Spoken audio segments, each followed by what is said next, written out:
For a brief, harrowing moment during the Korean War, MiG Alley was considered the most lethal place on Earth. This narrow strip of airspace where the Yalu River meets the Yellow Sea in northwest North Korea became the area for the most brutal dogfights since World War II. Here, American and Soviet pilots, engaged in the first jet-to-jet encounters in history, were pushed to their absolute limits on a daily basis.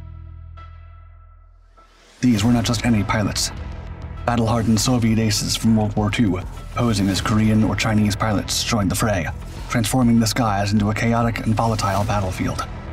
In this high-stakes arena, the influential US F-86 Sabres clashed fiercely with the powerful MiG-15s.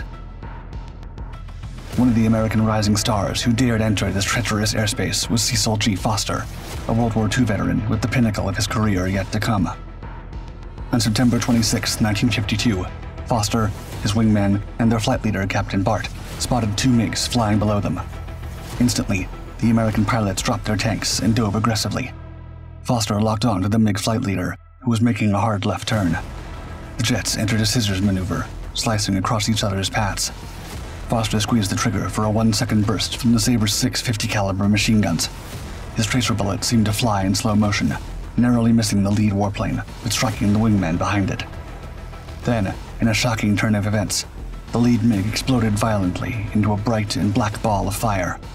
Foster, incredulous, yelled over the radio, quote, "The MiG exploded." He had no idea how it happened. The MiG wingman's plane was burning. Foster, intoxicated by adrenaline, climbed almost vertically to finish it off. He fired, only to realize the MiG was spiraling out of control and on a direct collision course with him. It was too late. Foster had miraculously downed two MiGs with one burst and was now about to meet his end. MiG Alley's intense aerial battles weren't the only legends born from wartime skies.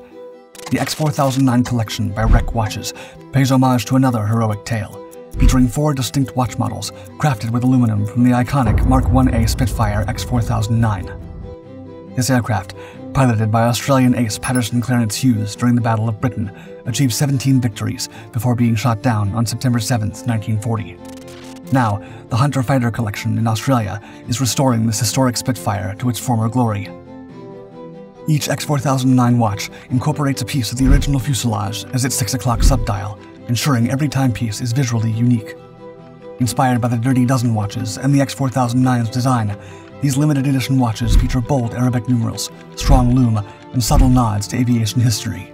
By owning an X4009 watch, you're not just wearing a piece of history. You're actively contributing to the restoration of this legendary aircraft, as part of every sale goes toward the HFC Restoration Fund. This is your chance to own a truly unique piece of aviation history and support the preservation of a World War II legacy. You can pre-order today at the Wreck Watches e-store with a 25% discount to be delivered in October 2024. To take advantage of this fantastic opportunity, head to wreckwatches.com today. At the onset of the Korean War, American-led UN pilots dominated the skies over the war-torn peninsula. Both sides were initially flying World War II piston-engine planes, with the P-51 Mustang serving as the workhorse for the UN, and the Yak-9 for North Korean and Chinese forces. The small North Korean Air Force used in the June 1950 invasion had no jets. Its tactical air power came from a regiment of 78 Yak-9U piston-engine fighters and 70 IL-10 piston-engine attack planes, all flown by inexperienced pilots. The American pilots, many of them seasoned World War II veterans, had a brutal advantage in experience, tactical formations, and flight maneuvers, easily outmatching their less experienced Chinese and Korean counterparts. This air superiority was short-lived. The game changed dramatically when the Soviet Union began supplying their advanced MiG-15 jet fighters to their communist allies. Initially, the American F-80 Shooting Stars, designed during World War II, were tasked with holding the line. Despite being relatively obsolete compared to the MiG-15, the F-80s managed some early successes due to their pilots' superior training and experience. However, as the MiG-15s, operated by North Korean and Chinese forces, appeared in greater numbers, the F-80s struggled to compete. The MiG-15's superior performance, with a higher operational ceiling, top speed, and better climb rate, allowed it to dictate the terms of engagement. Compared to the straight-wing F-80, its swept-wing design provided superior aerodynamics and maneuverability at high speeds. These advantages forced the US-led UN forces into a state of high alert, realizing they needed a more advanced jet to maintain air dominance over Korea. In response, the US Air Force rapidly deployed their newest and most capable fighter, the F-86 Sabre. But even this powerful new jet struggled to match the MiG-15's incredible technical performance. The skies over Korea were about to become the ultimate jet versus jet battleground. It was the introduction of the MiG-15 that birthed the infamous MiG Alley. Under the cover of secrecy, Stalin dispatched his elite Soviet aces to train and lead Chinese and Korean pilots into battle, all while maintaining plausible deniability of Soviet involvement. Paranoia gripped Stalin, fearing the geopolitical fallout if a Soviet pilot were captured. He tethered his men to a narrow strip of airspace, their leash further shortened by the MiG-15's limited 500-mile range. Ironically, American rules of engagement, forbidding attacks on Manchurian bases, funneled the aerial combat into this same confined area where the Yalu River meets the Yellow Sea. In this sliver of airspace, the war's most intense dogfights would unfold. World War II veteran Cecil G and his fellow American pilots quickly learned to respect the MiG-15. The enemy jets could soar at much higher altitudes, meaning enemy pilots could decide when to engage or retreat upward if they felt overwhelmed. But the enemy pilots were not afraid to tango, Foster remembers. Quote, "These MiG pilots were willing to fight. They didn't stay up at a higher altitude. They were ready to come down and mix it up with us. They knew they had us outnumbered, I guess. At 24-2 odds, they must have thought they had the advantage." On paper, the MiG pilots did have the advantage. The MiG-15's VK-1 turbojet engine, derived from the Bristol Rolls-Royce Nene, enabled it to reach a service ceiling of 50,850 feet and climb at an impressive rate of 10,240 feet per minute. This high-altitude performance surpassed the Sabre's ceiling of 49,600 feet and a climb rate of 7,800 feet per minute. The MiG's armament was particularly devastating, featuring two Nudelman Richter NR-23 23mm cannons and a single Nudelman N-37 37mm cannon, capable of inflicting catastrophic damage with just a few well-placed shots. In contrast, the Sabre relied on 6 M3 50 caliber machine guns, necessitating more sustained fire to achieve similar results. While the Sabre held an edge in low-altitude maneuverability and featured an advanced A1CM gun sight, the MiG-15's superior high-altitude performance and heavier firepower made it a formidable opponent. Also, there was the numbers advantage. On one mission, shortly after Foster had downed his first MiG, he and his squad approached the Yalu River while in combat spread formation.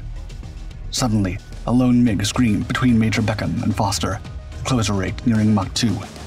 In an instant, the sky erupted with MiGs, 80 to 100 of them materializing out of nowhere. Foster's voice crackled over the radio urgently, quote, "MiGs, MiGs, MiGs." There was no time for specifics. The Americans had found themselves plunging through the heart of the massive enemy formation of unprecedented scale, a sea of hostile aircraft surrounding them on all sides. As quickly as they approached, the MiGs vanished. By the time the American pilots completed their 180-degree turn, the sky was empty. The enemy formation had dissolved like a mirage, leaving only the memory of that intense, surreal moment when the air seemed alive with adversaries. However, the impressive arsenal of the MiG-15 and their daunting numbers were no match for the experience American pilots wielded. The Chinese, Korean, and even Soviet pilots failed to capitalize on their many advantages. Overconfident in the performance of their warplanes, they often rushed into dogfights without securing a tactical advantage. Foster noted their lack of experience in formation dogfighting, an area where the Americans excelled, working together seamlessly to gain the upper hand. Foster and his fellow American pilots quickly adapted to minimize the MiG's edge in combat. Although the enemy could fly higher and potentially surprise American airmen by dropping from above, the Americans devised a clever countermeasure, using the contrail layer to their advantage. On cold, clear days, a specific altitude range allows for the formation of contrails, long, thin clouds created by aircraft at high altitudes. These trails form when hot, humid air from jet engine exhaust mixes with the colder, lower-pressure air of the upper atmosphere, causing water vapor to condense and freeze into tiny ice crystals, leaving visible streaks in the sky. Foster described the tactic, quote, "That contrail layer gave us protection from anyone flying above us.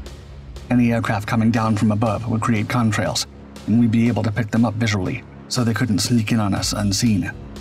So if we stayed just below the contrails, they couldn't see us and had to be vectored in toward us by their radar. But we could see them when they were at higher altitudes, dropping down to attack. American pilots effectively neutralized the MiG's altitude advantage by understanding and leveraging the contrail layer. This tactic allowed them to spot incoming threats and maintain the element of surprise, turning the tide of air combat in their favor.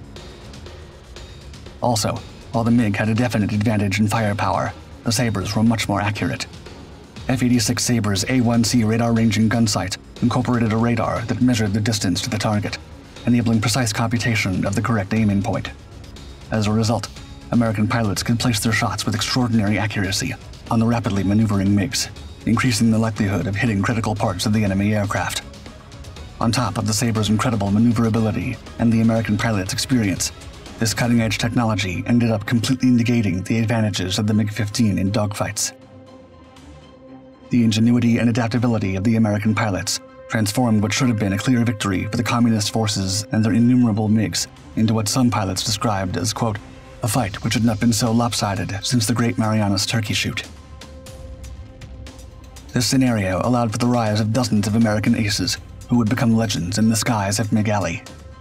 On September 26, 1952, Foster, his wingmen, and their flight leader, Captain Bart, spotted two MiGs far below, glinting in the sunlight.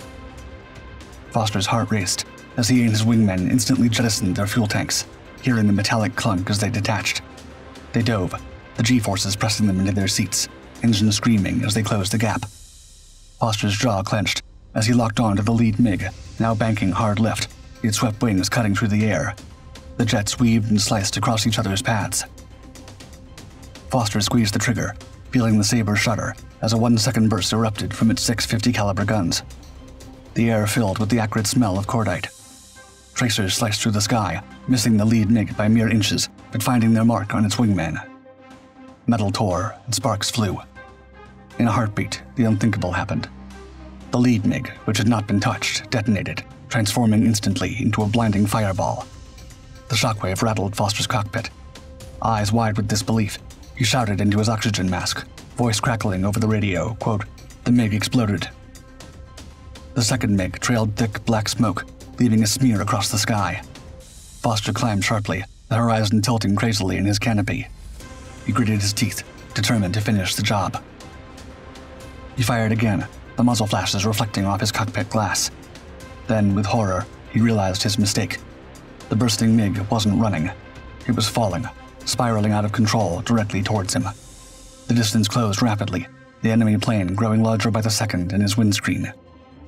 A fraction of a second before the collision, Foster rotated his Sabre a quarter turn counterclockwise, threading his right wing between the MiG's wing and fuselage.